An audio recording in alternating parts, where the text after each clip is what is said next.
Okay, so I'm going to make a video about the whole Hey Hey It's Saturday racism controversy. Well, not really the sketch itself, but rather the way some people have perceived the sketch. Um, it's kind of been a little bit embarrassing over the last week because some people who have defended the skit are inadvertently using racial terms themselves. Now, there's one thing I want to stress before I move on here. The sketch itself, it should have been left alone when the show made an apology. The show made an apology. The person who first noted how it was offensive accepted the apology. In the story, we all moved on.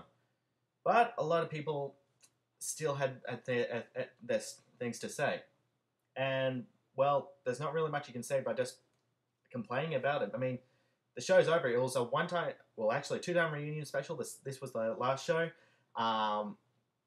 It was, of course, the show apologized. There's nothing really much more they could have done about it. So, what more do you expect from it?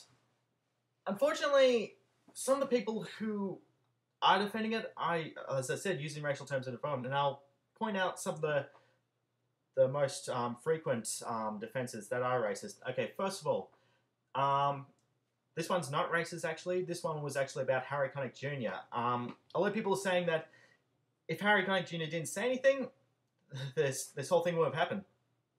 First of all, it would have made no difference if he was there or not. A lot of people seem to be forgetting the media are a bunch of savage vultures that will try and get any story if there's a topic that's currently popular. And Hey Hey It's Saturday was really popular. It was the #1 and 2 trending topic on Twitter that night. And it would, of course, people would have been offended by it. And it wouldn't have needed Harry Connick Jr. to say anything. I mean, there's a lot of people beforehand on Twitter that were actually saying that the skit was racist before Harry said anything. And also, a lot of people seem to be forgetting that the performance was booed. Now, there are some people that say that they were booed because they were gonged too early. The guy who was on before them was also gonged really early. He said that, and no one booed him. So I don't think it's because of that. Now, it could also be that some people were booing them because it was a little too soon after Michael Jackson's death. I guess what you can say is that you can't really think that all of the audiences are thinking the same thing. They might be offended by one thing, offended by the other. But what we can say is that they were offended by something. And also, the fact that if Harry Connick Jr. didn't say anything, it wouldn't have happened. First of all, Harry Connick Jr. was hosting it. Well, not hosting, judging it. He was forced to give his opinion on it.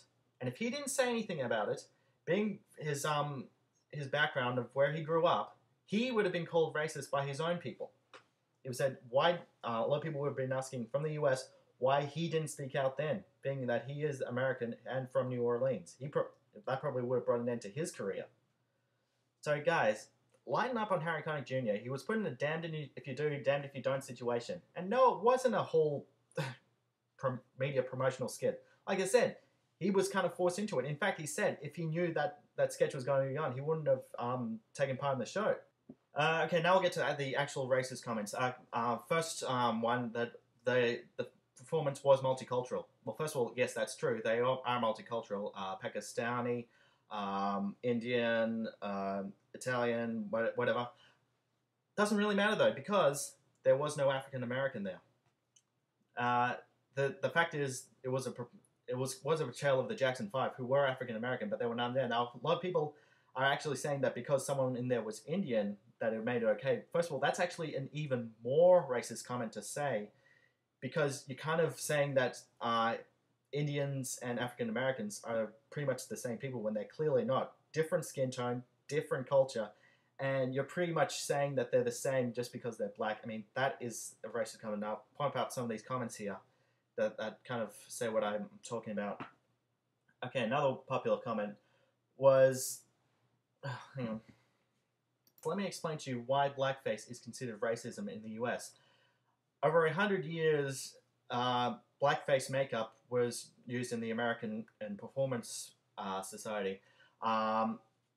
It's been since outlawed then, but back in the 1920s to the 1950s or so what, I don't know the exact dates, blackface was often stereotyped for black people to be portrayed as idiots, monkeys, or baboons, like Harry Connick Jr. said, like idiots, slurring up the English language, bad people, and even worse, slaves, which is something they've had to deal with all for pretty much their entire life. And this was outlawed because of its stereotypical nature. Now, whiteface doesn't have that same stereotypical nature. Now, I'll bring up the fact that a lot of people are saying that the movie White Chicks is rather hypocritical of the society. That's because white chicks, or whiteface, as I said, doesn't have the offensive tone behind it. I mean, no one complained about it then. Why should we complain about it now? Next one was Tropic Thunder. Now, first of all, the movie was not spared of criticism. There was actually an article that said that it was offensive to use blackface, and I'll put a link to the side of it. I guess it's a kind of a case where you actually have to have seen the movie to understand why it didn't get as much criticism as it could have. Mainly because in the movie, Robert Downey Jr.'s character was also alongside an African-American character, and he was well aware of the criticism at the time, and he found it rather disgusting. And the whole point of it was the fact that Robert Downey Jr. was playing an actor who was so attached to his role that he would go to extreme measures to play off the role, and he's played an Oscar-winning actor as well. And also, it's also pretty funny seeing as Robert Downey Jr. actually earned an Academy Award for it. Now, the reason why it avoided so much criticism is because of course, it is controversial, and that's the point. The controversial part is part of the storyline because he went to those extreme measures. It's kind of something you have to actually see to understand. There's a lot of Australians saying, oh, it's not racist because I wasn't brought up in that culture. We didn't have that lifestyle. Well, you're right about one thing. We weren't brought up in that lifestyle. We weren't brought up in that culture. Harry Connick Jr. was. He understands it. He knows why it's considered offensive. And to be honest, unless you have lived in that culture, you have experienced the lifestyle. I mean, if you lived amongst a whole community of black people who know why it's offensive, if you're not one of those people, then you don't really have a right to say it's not racist if you haven't experienced their culture. If you don't know why it's racist, don't say it's not racist. It just makes you look like white trash idiots. Sorry to be so blunt. In fact, rather bigoted and ignorant as well. And for one, I'd like that to stop. I mean, it's already embarrassing enough for most of us Australians as it is who do know why it was considered offensive. A lot of people saying it's all good Aussie humour. Let me ask you this. When has Australian culture used blackface media? Aside from the sketch that was done 20 years ago, but it was never done mainstream. I have never seen any sort of thing where blackface was even used in Australian theatre, plays, or anything like that. In the US, however, I deeply understand it. But at the same time, it's because we don't really find it offensive here in Australia as to why so many people don't really see it as racist. So it is kind of a clash between Australian and American cultures. I mean, if one culture finds it offensive, then obviously the other, because it's been done in another culture, then of course the other culture is going to react. But at the same time, to be ignorant about it and to say fuck off is rather ignorant in itself, as I said, bigoted, and it sometimes even be racist. I mean, if another culture was to do a racist sort of portrayal of us, and we said to them that's racist, and say, hey, don't tell us how to live our culture, what would we think? That's something you gotta think of.